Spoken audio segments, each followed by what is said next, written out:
hour or so of dissertation in before I need to head to uni for my workshop. Do my workshop until 4:30, come home, do more dissertation.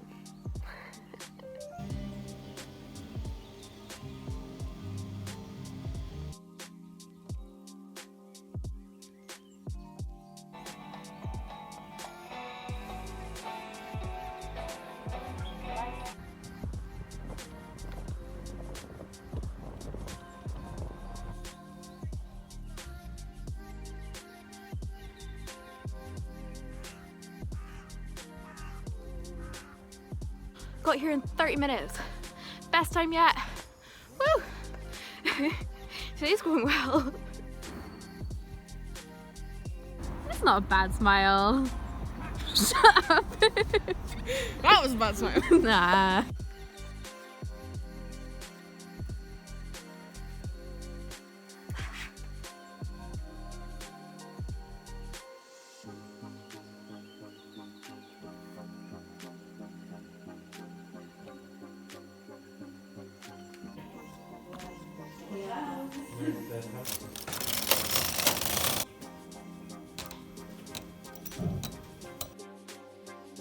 Seems like every week something happens to my bike that just incapacitates me for the rest of the week.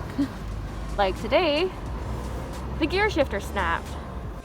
So because my bike broke, this is taking me a lot longer than it really should. I was planning just to come into town for maybe like an hour and then head home again so that I could do work on my dissertation. But no, I've now been out for 3 hours. I need to go home and I still haven't found what I want for embellishing onto tomorrow. And my bike's now broken, so I'm gonna have to like leave at 7 AM tomorrow to actually get to uni for like 9. It's just all bad, all bad.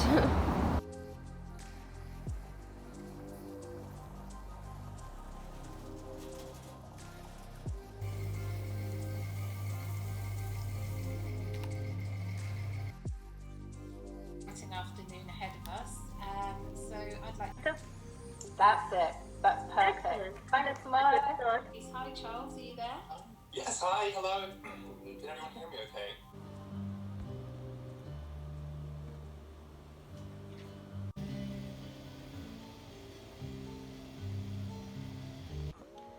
Okay, so I've been writing my dissertation today again.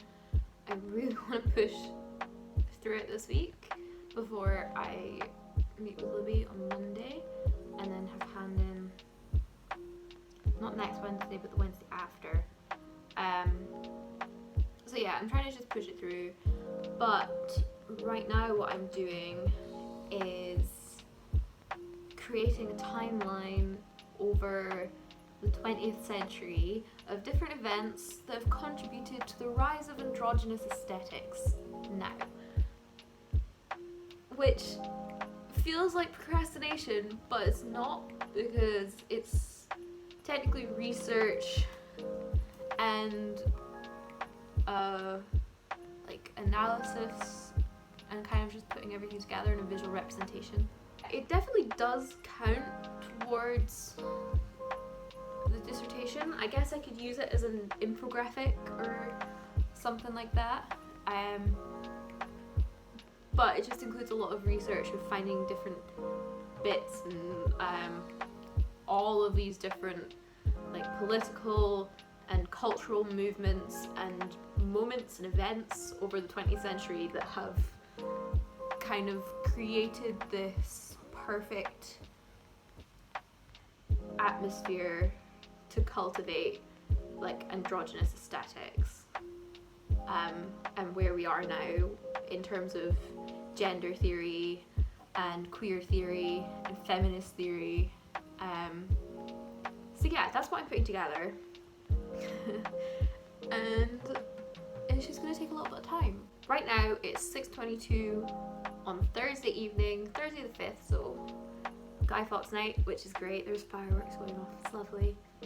And I am at 3,426 words on the first chapter.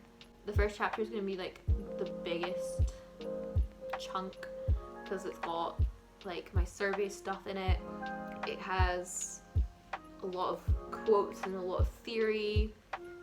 I've also got my introductions in there already, which is about 700 words, and I have a section for definitions as well because there's quite a lot of jargon, I want to say, that I wanted to define before I move further into the essay. So yeah, 2,143 words is how much I've got for the first chapter so far. The rest of the 3,426 is the introductions and definitions. I still need to write more on chapter 1. I need to start chapter 2, and I think I'm just going to integrate section 3 into section 2, so it's just 2 sections instead of 3, because then that's just going to be way too big. And I've been trying to reference as I go. So the way I've been doing it is I've highlighted in blue the names of texts so that I can go and format that later, and then I've highlighted in yellow the actual quote, and then I've attached a comment to the end of each quote, and in there I've put a full Harvard reference, so I can keep them in order where they are.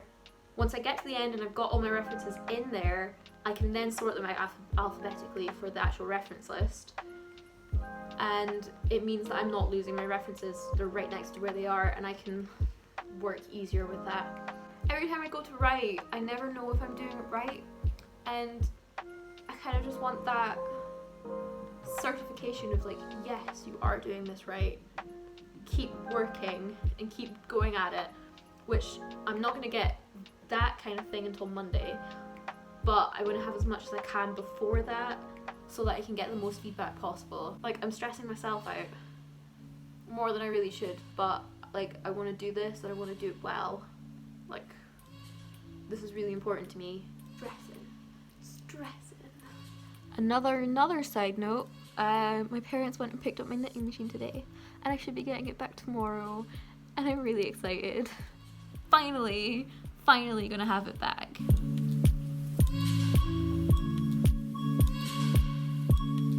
So my mum and dad just dropped off my knitting machine. It patterns again. Look at this. Look at all of this. Oh, I'm so excited. I have a knitting machine. So now that I have my knitting machine, I'm gonna need to tidy. So that's gonna be today's thing, and I'm gonna set it up and start testing stuff.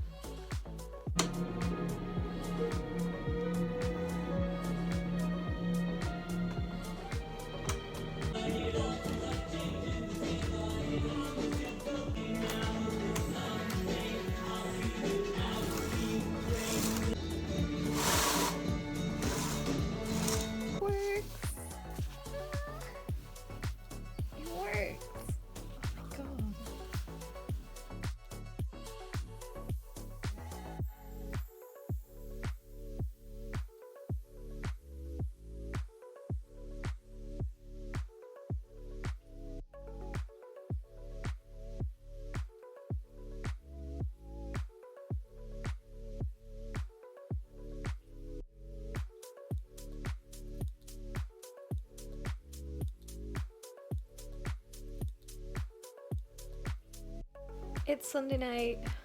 I'm at 4,000 words, I think, around there. And I have my whole timeline sorted out. So I don't know how I'm going to submit that or how I'm going to include it, but it's there, so that's great. This is the timeline that I've kind of plotted out over. So it starts at 1832 with the suffrage movement, but most of it happens during the 20th century. It was quite fun. I've made it all pretty and whatever. I don't like the pink, but like, it's automatic. The pink and blue works for the whole gender androgyny kind of thing, I think. I'm just not sure how I'm going to put this into like a publication. It's going to have to be like an infographic, but because it's a really quite long line and each one of these has like a whole blurb underneath it, that I've included. Making hats now that I've got my machine. I'm so excited.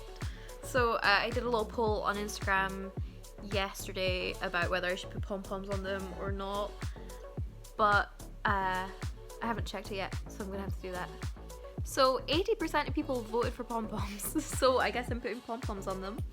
I need to work out the kinks. It's a little like, this one's a little tight, so I need to make that wider, and it's a bit short, so I'm gonna make it longer as well.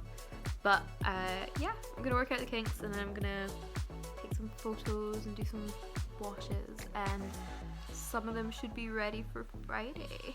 Use this kind of as an opportunity to use up all of the yarns that we got from Alistair's granddad. They're all really quite old, but there's some really beautiful colours. Like this petrol blue and the cream are both leftover yarns. So I'm gonna use up those because it means I don't have to buy new yarns, and also it's like sustainable, it's using what I've got, crafty, and I'm gonna be making profit for something that I didn't pay for, apart from the knitting machine, which in the end came to £794. Whew. But I got that paid, so it's fine. My bike should be fixed by Tuesday, so I'm gonna go into the studio on Wednesday, I think, to use the embellisher, and it's all gonna be fun. Yeah, that's been my week. I'm really excited about starting my hats. I'm so happy to have a knitting machine again. Unbelievably happy. Overall, feeling positive for the end of this week. Like, I've written a good bit. Like, I wrote another 2,000 words, and I did a whole consolidated, like, timeline. So here's to another positive week. And more hats by the end of it, let's hope.